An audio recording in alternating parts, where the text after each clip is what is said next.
Não existem caminhos para a paz. A paz é um processo. Eu sou Cida Medeiros e este é o Ensino Ar.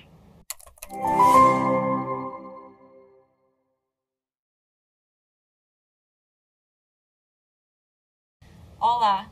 No episódio de hoje vamos conversar com a Cida Medeiros sobre educação e cultura de paz. Cida Medeiros, ela é membro da Associação Brasil Soco HK Internacional, é facilitadora de processos de construção de paz e coordenadora da pós-graduação no Instituto Paz e Mente em Transformação de Conflitos, Estudos de Paz, com ênfase no equilíbrio emocional.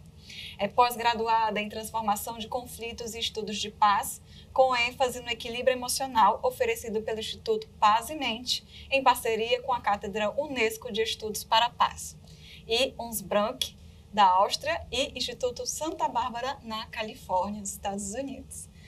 Olá, Cida, Olá. muito obrigada por ter aceito o nosso convite. É uma honra ter você aqui conosco, um prazer te escutar mais uma vez, tá? E, Cida, hoje a gente vai falar de paz no contexto da educação. A gente está assim, num momento em que a paz dentro da escola está sendo muito debatida, mas principalmente no contraste com as violências que estamos assistindo e muitas crianças estão sofrendo. Né? Como você falou no começo, a paz ela não é um produto, ela é um processo, ela é uma construção, um caminho, e a gente vai falar um pouco sobre esse caminho aqui hoje. E eu vou começar com uma pergunta bem simples. Paz, como se faz? Esse desafio, né? Bom, primeiro agradecendo o convite, estar aqui, uma honra, um prazer. Essa é um convite para reflexão, de uma ressignificação até do que a gente entende por paz, né? Sim. Como se fosse um lugar a que se chega e se permanece ali, né? Então, essa conceituação precisa ser visitada, revisitada ou até ressignificada, né? Existem inúmeros campos da ciência, da academia, e mesmo por pessoas que estão se dedicando lá na linha de frente, descobrindo e refazendo essa caminhada. Sim. Né? A gente está num momento importante e que, inclusive, eu vejo as juventudes desafiando a gente a se debruçar sobre os modelos que a gente tem disponíveis ou que a gente acessa. Sim. E como ressignificar esses modelos para atender esse pessoal que está chegando no mundo e que está com uma visão de mundo que gostaria de ter a sua voz ouvida para propor novas possibilidades. Sim. Então, não é uma resposta fácil de responder. Não é. A gente vai tentar construir uma reflexão sobre isso ao longo do nosso bate-papo. Uhum. Uma coisa que eu achei muito interessante na última palestra sua que eu vi, e todos os trabalhos que eu vejo eu acho fascinantes, cada um com um viés diferente sobre a paz, e a gente vai entendendo o quanto é complexa. Uhum. Mas, assim, a gente entende que é uma construção de várias vias, mas duas delas é o sujeito frente à sociedade, né? Uhum. Ela é atravessada por processos sociais e por processos históricos. E uma coisa que eu achei muito interessante na conversa que a gente teve é que a gente entende a guerra como um processo super organizado, super estruturado. Tem vários países que têm departamentos de guerra. Uhum. Né? Nós temos o Ministério do Exército. Tudo isso é super estruturado. Mas a paz, ela também pode ser organizada, né, Cida? Uhum. Ela também pode ser estruturada. Sim. Então, dá para a gente pensar dentro da escola como estruturar elementos, competências que possam organizar a paz? Uhum. Num primeiro momento, entender que a relação de mim comigo mesma, ela exige autoconhecimento, autodesenvolvimento, acesso a informações para eu me estruturar como sujeito. Sim. Né? Então, por aí passa a autorregulação emocional, né, que, infelizmente, algumas pessoas ou uma boa parte da população não sabe como se autorregular. Sim. Então, as reações intempestivas, né, que acontecem cotidianamente. Então, eu comigo mesma, eu com as pessoas ao meu redor, eu não preciso necessariamente responder ao meio se ele é violento. Eu tenho essa opção, mas muitas pessoas não sabem que elas têm essa condição de construir formas de responder mais qualificadas. Sim. Então, tem uma série de desafios para a sociedade munir as pessoas de informações para que elas possam colocar sua voz no mundo, né? E as relações interpessoais em geral, né? Como entender que, assim como até o professor Vicente Guzmán, que foi diretor da Unesco, ele tem um texto fantástico que, embora tenha sido publicado já há algum tempo, ele é muito forte, que ele fala isso, que a gente tem essa vocação para os diversos caminhos, são infinitas as possibilidades em termos de ser humano. Então, nós temos essa vocação para construir relações que satisfaçam as nossas necessidades enquanto sujeitos pertencentes à raça humana, né? E em relação interdependente com toda a biosfera, né? Então, tem vários autores, tem o Maturana, tem o professor Vilela e vários outros que tratam disso, né? A árvore do conhecimento do Maturana e do Vilela falam sobre lindo, isso, né? Maravilhoso. É uma figura estruturante, inclusive, não é, Cida? Mas eu achei muito bom que você trouxe, que foi esse modo como pensamos a sociedade sempre em termos de guerra e paz. Sim. De paz negativa e paz positiva. E realmente, nós medimos os índices por índices de violência na cidade, a gente não mede por índices de paz positiva, não é? Historicamente, até o professor Vicente Guzmán fala isso, se falava em paz pelo que não é paz. Sim. Né? Então, laboratórios de estudo de violência, outras organizações estudavam homicídios, né? Como que estava o recrudescimento, né? Das relações, dos impactos.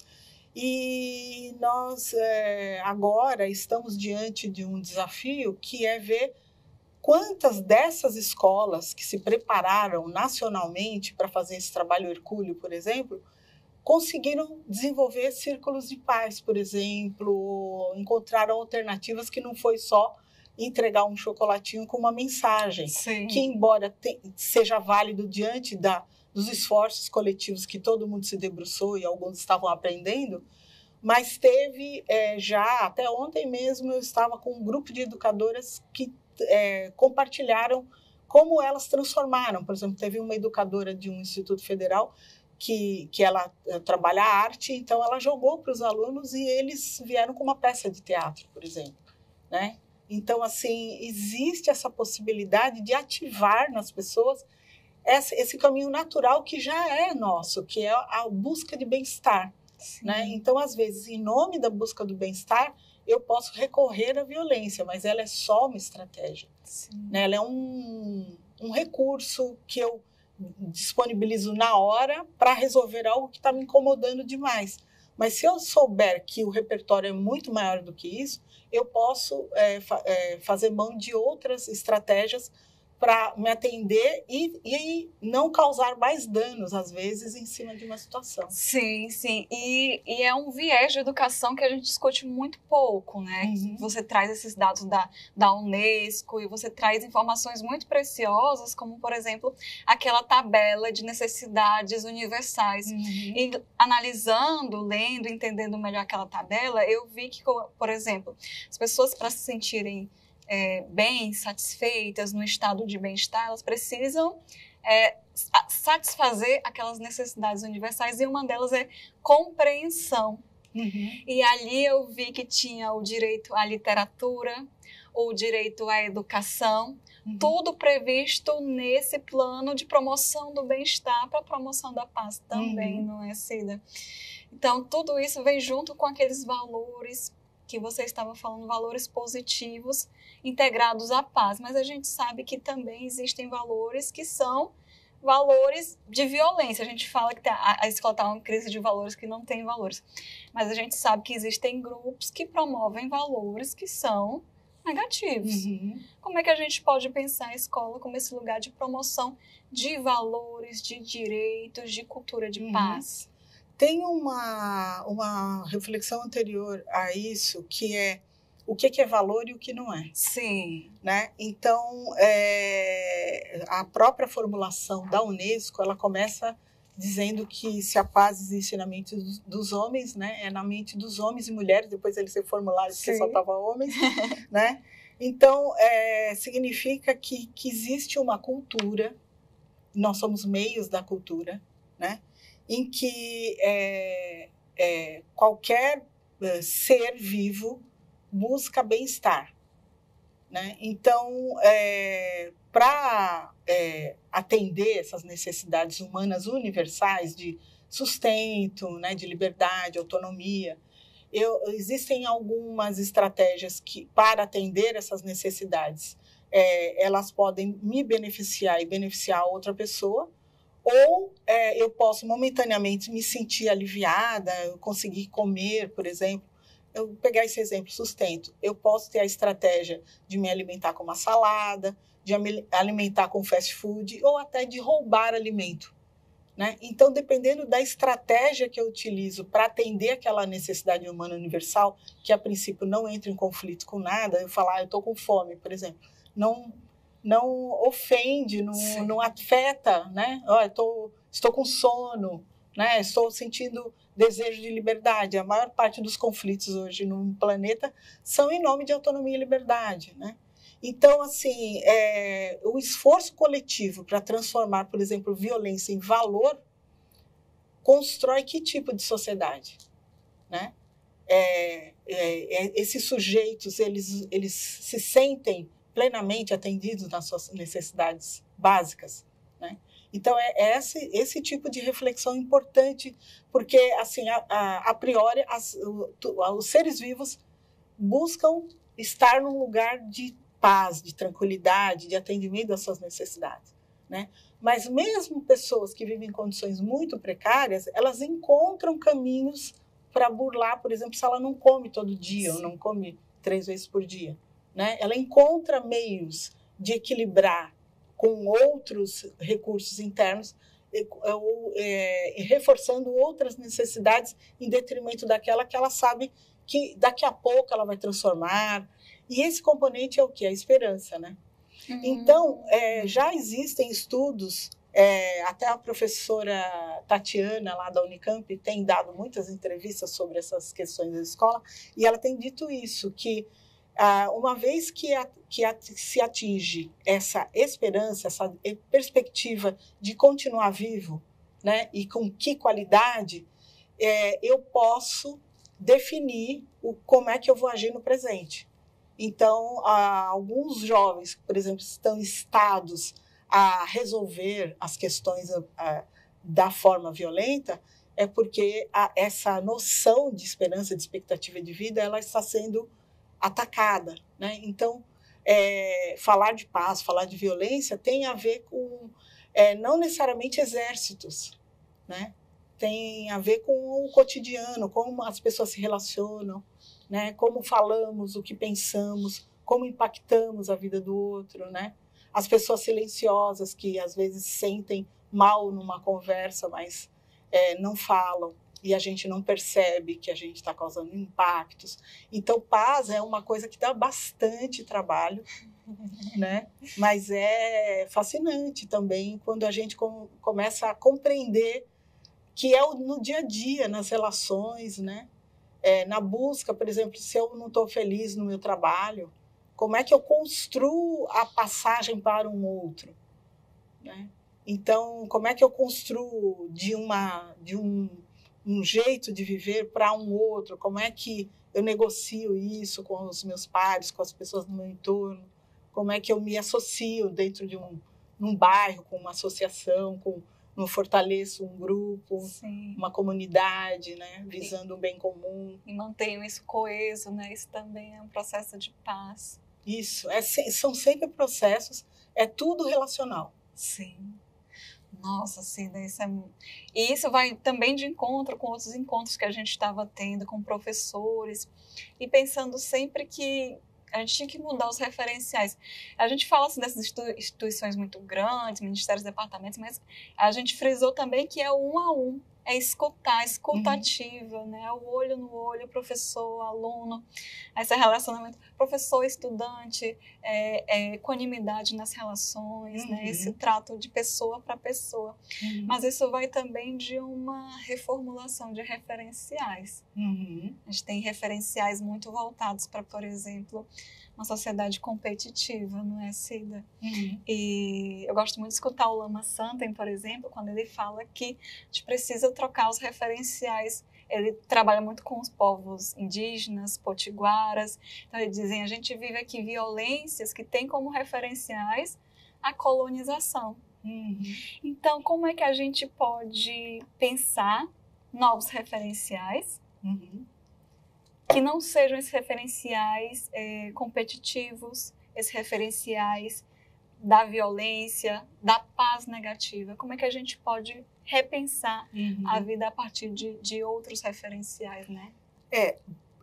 O processo todo que a humanidade vem desenvolvendo para legitimar a violência como um modo de vida, ele tem mais de 4.000 anos.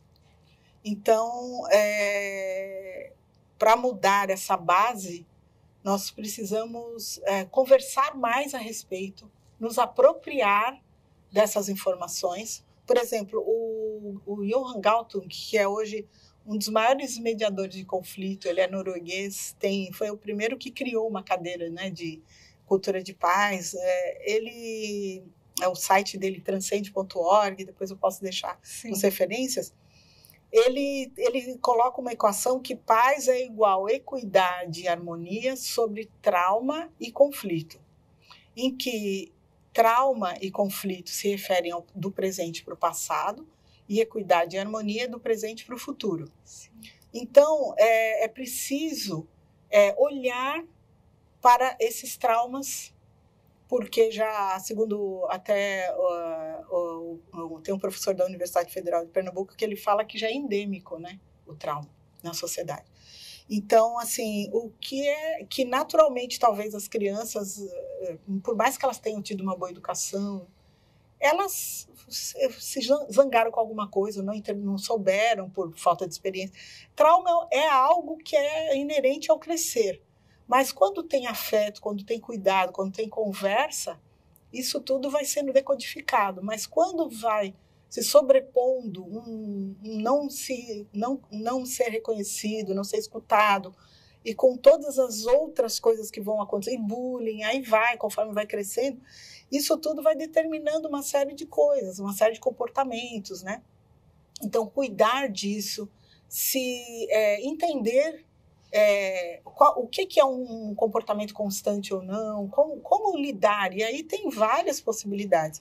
E o conflito, que faz parte da vida, mas ainda é compreendido como um evento a ser combatido, tipo, paz é não ter conflito. Só que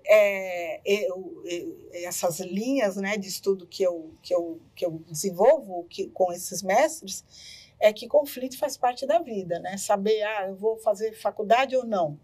Eu vou, vou fazer faculdade, mas eu vou estudar o quê? Né? Então, isso já é um conflito em si. Sim. Né? Então, é o dia a dia. Né? E aprender a lidar com o conflito como pontos pedagógicos, como oportunidades pedagógicas, como diz o professor Javier Jerez, né, lá da Espanha, que faleceu, mas que deixou um legado importante, estudos, livros, pesquisas. Ele pegou uma escola inteira e pesquisou e foi observando os conflitos e formulando propostas de lidar com a comunidade escolar. É um livro que é o Pedagogia da Convivência, que é fantástico. Sim. Né? Então, assim, primeiro compreender que conflito faz parte da vida e que não significa necessariamente que eu preciso tornar aquilo um evento. Eu posso me recolher, eu posso silenciar, eu posso falar depois, dependendo da ordem ou da intensidade daquilo, né? E aí, com isso, tratando, né, essas coisas que eu herdei, né, e trabalhar isso no campo interpessoal, e depois trabalhar equidade, trabalhar harmonia no sentido de, puxa vida, será que o que está por trás daquela fala daquela pessoa? Né? De onde vem isso? Aí vem a comunicação não violenta, que nos ajuda, né, a exercitar, né, necessidades, sentimentos, né? O que será que essa pessoa está precisando para ela falar dessa forma? E não, nossa, mas, né, bateu, levou, ela falou e eu já respondo, né? Então, assim, felizmente, né, eu faz mais de 30 anos que eu estudo tudo isso, né? E quando começou, só tinha coisas em inglês, né? Então, era até escasso o acesso aqui no Brasil. E hoje tem uma infinidade de informações pelo YouTube, livros, professores, agora com toda essa problemática aí das escolas, muitos acadêmicos estão se expondo que a gente nem sabia que eles estavam estudando aqueles temas. Hoje tem gente especializada em tolerância, sabe, em campos, né? Tolerância, o próprio conflito, tem inúmeros autores que dão conta disso. Né? Você trouxe aqui vários livros, Sim. né, Cida? Uhum. Comunicação não violenta, né, a imaginação moral, uhum. a cura do trauma, que você Sim. falou na equação, quanto é importante trabalhar tudo isso. Trabalhos em comunidade, tem inúmeros formatos de trabalho em comunidade. Trabalhar vítima-ofensor, que o sistema de justiça é um dos maiores parceiros que tem da cultura de paz, porque eles têm implementado muita coisa. E eles ajudaram muito. Inclusive, uma das educadoras que esteve com a gente ontem nessa troca de experiências, ela é de Caxias do Sul, né? E ela coordena 200 escolas. Só que Caxias do Sul é pioneira na implementação de práticas restaurativas. Sim. Então, ele já tem um trabalho preventivo lá, já constante de pelo menos 2 décadas. Então, ela contou como foi o dia 20, que começou 2 semanas antes, organizando a rede. Que incrível, Cida, que incrível. Então, assim, vou lembrar daqui a pouco o nome dela, é uma filósofa que ela diz que comunidades fortes conseguem se articular num momento de crise e trazer uma solução. E é comum nos lugares onde ela estuda, quando chega, sei lá, aconteceu uma catástrofe, alguma coisa, quando chegam as equipes, a comunidade já se organizou minimamente, porque eles já estão fortes, já estão se falando. Isso é produção de paz, né? Trazer alívio, trazer acolhimento. E o próprio abraço de borboleta, sim, que está sendo bem difundido, né? De simplesmente fazer movimentos alternados, bilaterais, isso está sendo tão disseminado e começou com o pessoal de ajuda humanitária internacional, né?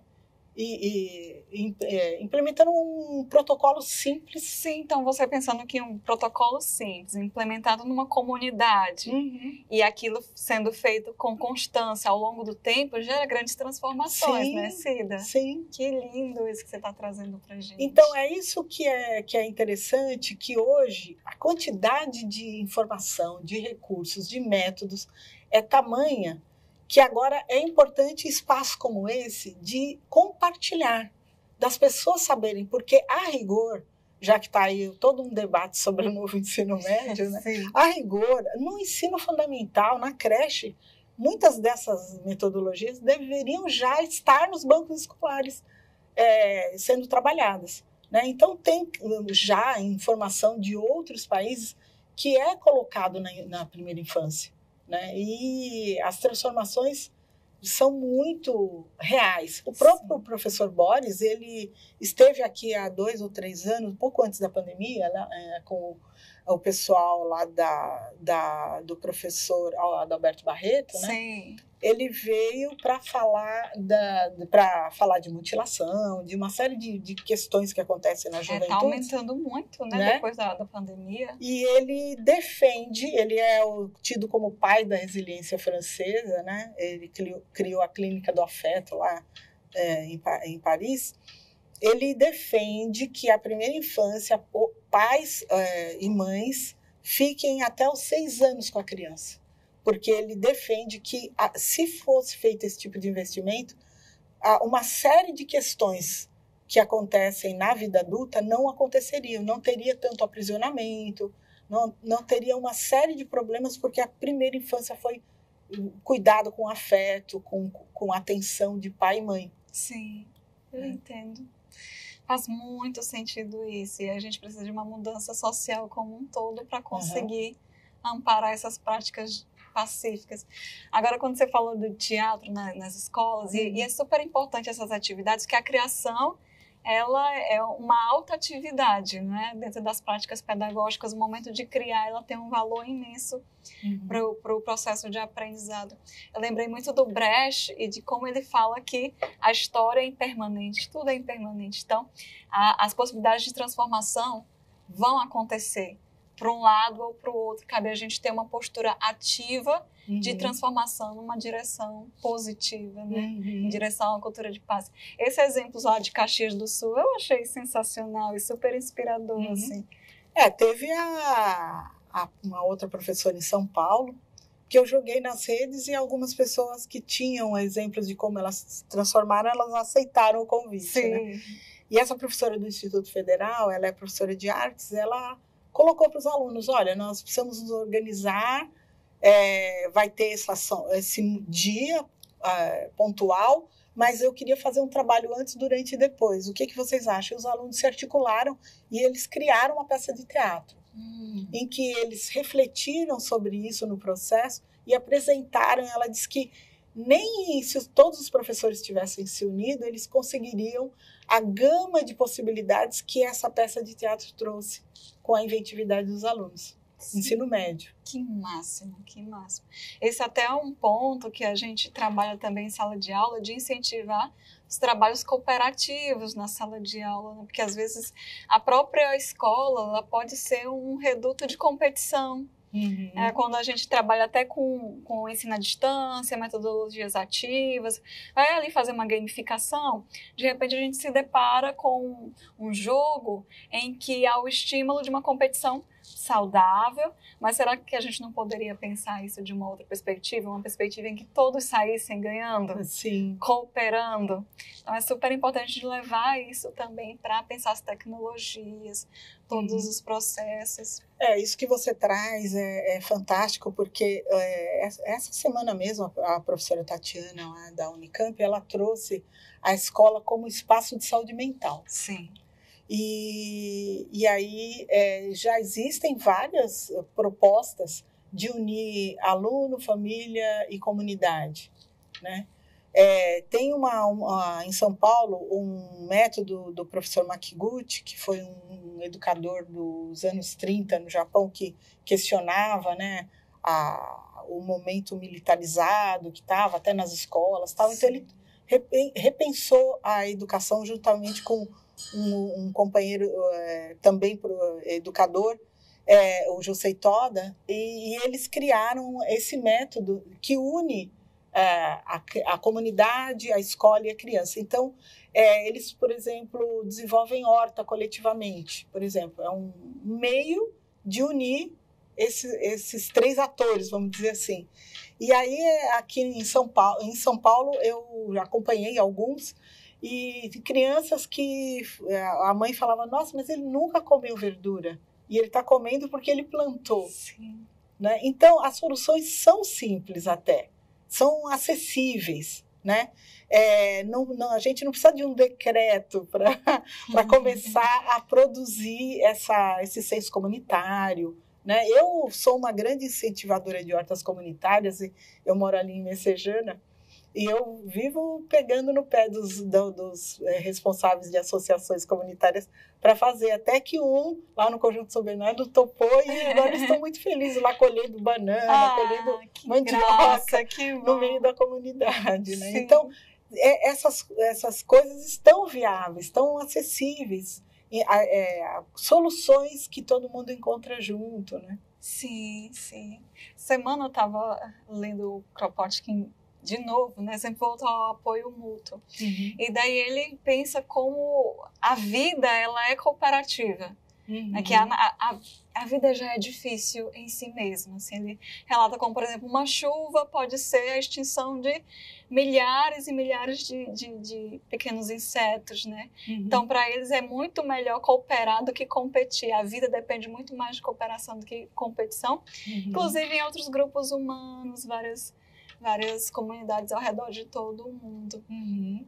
Mas, além de pensar a cooperação, a gente pensa também a vida como um todo no nível da interdependência, né, Cida? Uhum. Isso que você falou da educação, a alimentação, a comunidade, a horta, tudo isso está muito integrado. Qual é a importância da consciência da interdependência entre as pessoas para promover esses processos de paz, Cida? Bom, é um fato que nós vivemos interdependentemente. Sim. Né? Independente de religião, né? Eu particularmente sou budista. Sim. E eu pratico, né, essa percepção da interdependência, mas em todos os campos aceito, né, é reconhecido que eu não vivo sem as outras pessoas. Até para constituir o sujeito, ele precisa estar em relação a algo ou a alguém para ele poder saber quem ele é, né? Então, entender ou então desenvolver um processo contemplativo, por exemplo, de entender que eu acordo de manhã e eu giro a torneira na confiança que a água vai cair. Mas fazer um processo de entender, mas quantas pessoas estão atrás, né, dessa torneira que eu abro e que cai a água, ou até a própria torneira. Quem fez essa torneira, né? Antes não existia nem torneira, nem chuveiro, né? Tomava banho de cacimba, né? Então, e como até o entendimento agora com essa questão a mais acirrada, né? Da mudanças climáticas, a população entrou em contato com os rios voadores, que as pessoas não sabiam, né? E aí, há uns 2 ou 3 meses, eu fui apresentada aos ventos alísios. E aí eu falei, gente, que genial isso, né? Que vem da África e tal. E aí eu estava outro dia saindo de um supermercado e um casal de aposentados professores estavam ali próximos e a gente começou a conversar e eu falei dos ventos alísios e eles me deram mais uma aula. Então, assim, de se abrir, Sim. Sabe? Olha, quanto que esse conhecimento viajou. Então, ter essa postura apreciativa, porque o mundo está todo se apresentando para a gente, o tempo todo, né?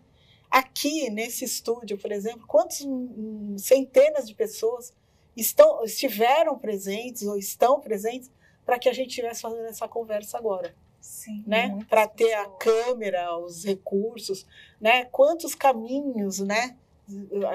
A humanidade percorreu para a gente usar esses recursos, né? Sim, você falou assim, justo professores, né? Que o professor está ali cheio de conhecimento, cheio de coisas para compartilhar e para passar.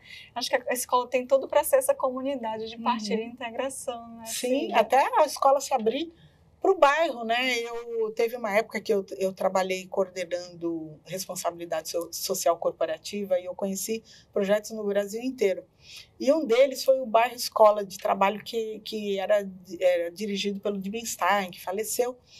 E como eles fizeram o processo de bairro escola. Sim. Né? Então eles fizeram um inventário ali na Vila Madalena, muitos artistas, cineastas, e eles começaram a convidar esse pessoal. Então, os becos que eram sombrios, e lugares, né, de troca de drogas, tal, passaram a ser galerias. E hoje as pessoas vão lá para fotografar, né, atrás de umas asas que ela, né, como se ela ficasse. Isso tudo foi uma intervenção no bairro. A escola ocupou a cidade, né? Expandiu o conceito de escola para fora dos muros e transformou o bairro em um lugar de aprendizagem. Que incrível, sim. Né? Aqui mesmo, com o pessoal do Banco Palmas, foi um dos projetos que, na época, procurou a gente lá em São Paulo, né? E eles fizeram bairro Escola de Trabalho, que foi uma variação dessa ideia. E então, não sei até onde, porque faz muito tempo que eu já não estou nessa atividade, mas perdurou por muito tempo. Sim. Lá no Conjunto Palmeiras. Quero conhecer. Inclusive, conhecer mais sobre o Banco Palmas. Eu acho incrível esse movimento de autogestão e de economia solidária.